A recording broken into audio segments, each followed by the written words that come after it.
ಕಳೆದ 5 ದಿವಸದಿಂದ ಆದಾಗಿಂದ ನನ್ನ ಸ್ಥಳೀಯವಾಗಿ ಪ್ರಕರಣವನ್ನು ಮುಚ್ಚಾಕುವಂಥ ಪ್ರಯತ್ನ ಮಾಡ್ತಾಯಿದ್ರು. ಆದರೆ ನಾನು ಪ್ರತಿ ಸಲನೂ ಮಾಹಿತಿ ಕೊಡ್ತಾ ಇದ್ದೀನಿ. ನನ್ನ ಮಾಧ್ಯಮ ಮಿತ್ರರು, ಎಲ್ಲ ಸಮಾಜದ ಮುಖಂಡರು, ಎಲ್ಲ ಮಠಾಧೀಶರು ಸೇರಿ ಒತ್ತಾಯನ ಹಾಕಿದ್ರು. ಮುಖ್ಯಮಂತ್ರಿಗಳಿಗೆ ಭಾಳ ಹೈ ಪ್ರೊಫೈಲ್ ಕೇಸ್ ಇದೆ, ಭಾಳ ಇಮಿಡಿಯೇಟ್ಲಿ ಅವ್ರು ಆ್ಯಕ್ಷನ್ ತಗೊಂಡು ಇದಕ್ಕೆ CBIಗೆ ಹಸ್ತಾಂತರ ಮಾಡಿದ್ದಾರೆ, CID. ಅದರಿಂದ ನನ್ನ ಕುಟುಂಬ, ನನ್ನ ಮಠಾಧೀಶರು, ನನ್ನ ಸಮಾಜ ಎಲ್ಲರೂ ಕೂಡಿಕೊಂಡು ಅವ್ರಿಗೆ ಪ್ರಪ್ರಥಮವಾಗಿ ಕೃತಜ್ಞತೆ ಸಲ್ಲಿಸ್ತೀನಿ. ಅದರ ಜೊತೆಗೆ ಇವತ್ತು 5 ದಿವಸ ಆಗೈತಿ. ಇವತ್ತು ಅಕ್ಕಿಂದ ವಿಧಾನ ಕಾರ್ಯಕ್ರಮ ವೀರಶೈವಲಿಂಗಾಯತ ಪರಂಪರೆಯಿಂದ ಯಾವ ರೀತಿ ಇರಬೇಕು ಆ ರೀತಿ ಬೆಳಗ್ಗೆ ಸಮಾಧಿಗೆ ಹೋಗಿ ಮಾಡ್ಕೊಂಡು ಬಂದ್ವಿ. ಈಗ ಪೂಜಾ ಕೂಡ ಮನೆಯಲ್ಲಿ ನಡೀತಾ ಇದೆ. ಈ ಒಂದು ಫಲ ಅಕ್ಕಿಗೆ ಎಲ್ಲೋ ಈಗ ಸದ್ಯ ನಾನು ಹಾಲು ತುಪ್ಪ ಹಾಕಿ ಬಂದೇನೆ. ಇದೊಂದು ಗುಡ್ ನ್ಯೂಸ್ ಬಂದಿದೆ. ಇದೇ ರೀತಿ ನಾನು CBI ಇವರು ಕೂಡ CID ಅವರು ಕೂಡ ನಾನು ಡಿಮಾಂಡನ್ನು ಮಾಡ್ತೀನಿ. ಅವ್ರಿಗೆ ನಿಷ್ಪಕ್ಷಪಾತವಾಗಿ ಯಾವುದು ಕೈಗೊಂಬೆ ಆಗಲಾರ್ದಂಗೆ ನಾವು ಇದನ್ನು ತನಿಖೆ ಮಾಡಿ ಸರಿಯಾಗಿ ನ್ಯಾಯ ಕೊಡಬೇಕಂತ ನಾನು ಬೇಡ್ತೀನಿ. ಈಗ ಮೇಲೆ ಮತ್ತು ಸಾಕಷ್ಟು ಜನರ ಮೇಲೆ ಆರೋಪ ಮಾಡಿದ್ರು, ಅವ್ರ ಬಗ್ಗೆ ಏನಾದರೂ ಹೇಳ್ತಾರೆ? ಈಗ ಮೊದಲಿಂದ ಆರೋಪ ಮಾಡ್ತೀನಿ, ಈಗೂ ಆರೋಪ ಮಾಡ್ತಾ ಇದ್ದೀನಿ. ಇದಕ್ಕೆ ಯಾರ್ದು ಕೂಡ ಯಾರ್ಯಾರು ಕೈವಾಡಿದೆ, ಎಷ್ಟು ದಿವಸದಿಂದ ಕೈವಾಡಿದೆ, ಯಾವ ಆ್ಯಂಗಲ್ದಾಗ ಯಾವ ರೀತಿ ಆಕಿನ ಬಲಿ ತಗೋಬೇಕು, ಯಾವ ರೀತಿ ಆಕಿನ ಡೈವರ್ಟ್ ಮಾಡ್ಕೋಬೇಕು, ಯಾರ್ಯಾರು ಇದಕ್ಕೆ ಪ್ರವೋಕ್ ಮಾಡಿದ್ದಾರೆ, ಕುಮ್ಮಕ್ಕ ಕೊಟ್ಟಿದ್ದಾರೆ, ಅವ್ರನ್ನೆಲ್ಲರನ್ನೂ ಕೂಡ ನಿಷ್ಪಕ್ಷಪಾತವಾಗಿ ಯಾರೇ ಇರಲಿ ಇವತ್ತು ನನ್ನ ಕುಟುಂಬದವ್ರು ಇದ್ದರೂ ಕೂಡ ಅವ್ರನ್ನ ಅರೆಸ್ಟ್ ಮಾಡಬೇಕು, ಅವ್ರನ್ನ ಜೈಲಿಗೆ ಹಾಕೋ ಕೆಲಸ ಮಾಡಬೇಕು, ಅವ್ರಿಗೆ ಶಿಕ್ಷೆ ಆಗಬೇಕು.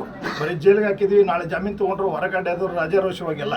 ಯಾಕಂದ್ರೆ ನಾನು ಈ ಹೋರಾಟ ಯಾಕೆ ಮಾಡ್ತಾ ಇದ್ದೀನಿ ಅಂದರೆ, ನನ್ನ ಮಗಳನ್ನು ಒಬ್ಬಾಕೆ ಮಗಳು, ಅಕ್ಕಿನ ಹುಲಿಯಾಗಿ ಬೆಳೆಸಿದ್ದೆ ನಾನು. ಗಂಡು ಮಗಳಂತ ಹುಡುಗ ಅಂತ ತಿಳ್ಕೊಂಡು ನಾನು ಬೆಳೆಸಿದ್ದೆ. ಅಕ್ಕಿ ಇವತ್ತು ನೋಡ್ರಾಗ ಅಂಥ ಉಕ್ಕಿನ ಮೇಳೆ ಇದ್ಲಕ್ಕಿ. 15 ಆಗಸ್ಟಿಗೆ ಹುಟ್ಟಿದ್ಲಕ್ಕಿ. ಆಗಸ್ಟ್ 15ಕ್ಕೆ ಸ್ವಾತಂತ್ರ್ಯ ದಿವಸದಿಂದ ಹುಟ್ಟಿದಂಥ ಹುಡುಗಿ ಆ ಥರ ಬೆಳೀತಾ ಇದ್ಲು. ಆಕಿನ ಆ ಜಾಲದಾಗ ಸಿಗಿಸ್ಬೇಕಂತ ಏನು ಪ್ರಯತ್ನ ಪಟ್ಟರಲ್ಲ, ಆ ಒಂದು ದೊಡ್ಡ ಜಾಲ ಇದೆ.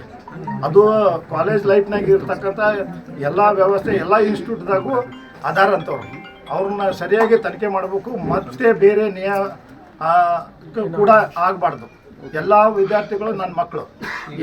ಈಗ ನಿನ್ನೆ BJP ಅವ್ರ ಮುಂದೆ ಹೇಳಿದರು, ನಮ್ಮ ತಂದೆ CBIಗೆ ಡಿಮ್ಯಾಂಡ್ ಮಾಡಿದ್ದಾರೆ, ನಾವು ಕೂಡ BJPಯಿಂದ ಡಿಮ್ಯಾಂಡ್ ಮಾಡ್ತೀವಿ CBIಗೆ ಅಂತೇಳಿ. ಈಗ ರಾಜ್ಯ ಸರ್ಕಾರ CBIಗೆ ವಹಿಸಿಲ್ಲ, CIDಗೆ ಕೊಟ್ಟಿದೆ. ಇದು ನಿಮಗೆ ತೃಪ್ತಿನಾ? ಆಗಬೇಕಾಯ್ತು ಈ ಕೆಲಸ. ನನಗೆ ತ್ವರಿತಗತಿಯಲ್ಲಿ ಎಲ್ಲ ಆ್ಯಕ್ಷನ್ ಆಗಬೇಕಾಯ್ತು. ಎಲ್ಲರೂ ಅರೆಸ್ಟ್ ಮಾಡಬೇಕಾಯ್ತು. ಅವರು ಒಬ್ಬನೇ ಅರೆಸ್ಟ್ ಮಾಡಿ ಉಳುಕಿದವರಿಗೆಲ್ಲ ರಾಜಾರೋಷವಾಗಿ ಅಡ್ಡಾಡಕ್ಕೆ ಕೊಟ್ಟಿದ್ರು. ಅದರಿಂದ ನನಗೆ ಅಸಮಾಧಾನ ಆಗಿದೆ. ನನಗೆ ಇಮಿಡಿಯೇಟ್ಲಿ ಇಂಟೆಲಿಜೆನ್ಸಿ ರಿಪೋರ್ಟ್ ಇತ್ತು, ಮಾಧ್ಯಮದಿಂದ ಎಲ್ಲ ತಿಳ್ಕೊಂಡಿದ್ದೆ. ಎಲ್ಲರೂ ರೀತಿಯಿಂದ ನನಗೆ ಸಕಲವಾದ ಮಾಹಿತಿ ಇರೋದ್ರಿಂದ ನಾನು ಒತ್ತಾಯ ಮಾಡ್ತಿದ್ದೆ ಕಮಿಷನರ್ಗೆ, ಯಾವುದೇ ರೀತಿಯಿಂದ ಕೈ ಕಟ್ಕೊಂಡು ಕೂತು ಯಾರ್ದೋ ಕೈ ಗೊಂಬೆಯಾಗಿ ಕೆಲಸ ಮಾಡತ್ತಿದ್ರು.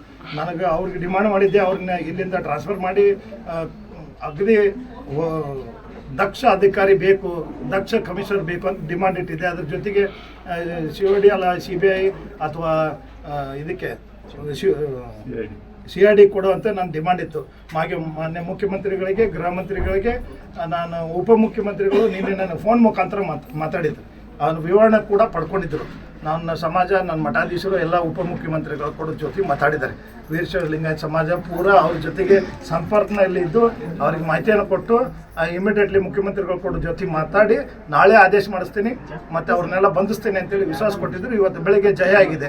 ಇದು ನಮ್ಮ ಮಠಾಧೀಶರು, ನಮ್ಮ ಸಮಾಜ, ಈ ಹೋರಾಟಗಾರರ ಒಂದು ಹೋರಾಟದಿಂದ ಈಗ ಸದ್ಯ ಒಂದು ಪ್ರಾಥಮಿಕ ಹಂತದಲ್ಲಿ ಸ್ವಲ್ಪ ಜಯ ಆಗಿದೆ.